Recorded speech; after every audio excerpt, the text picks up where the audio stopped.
Elle s'assure personnellement que ces rhinocéros sont en sécurité. Françoise Malby-Antony n'a qu'une peur, que les 2 orphelins qu'elle a recueillis il y a 10 ans soient abattus par les braconniers.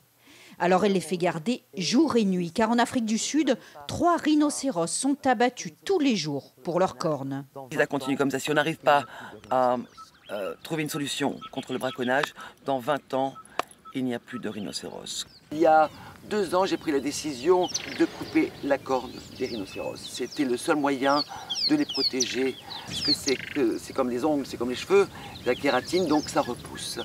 Cette Parisienne n'était pas prédestinée au monde sauvage, mais sa vie a changé avec son mari Lawrence, grand spécialiste des éléphants.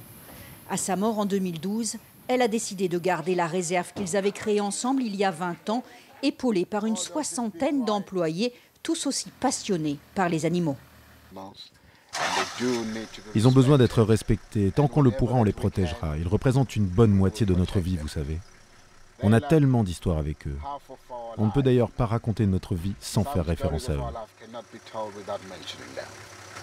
Avec aujourd'hui 29 éléphants, Françoise en a des choses à raconter. D'ailleurs, elle vient d'écrire un livre qui sortira en France début avril. Gérer une réserve au cœur du pays zoulou reste une aventure. Il y a peu de gens qui pensaient que j'y arriverais. Peu de gens croyaient en moi, disons. En tant que femme. Et une blonde en plus, hein, je peux ajouter.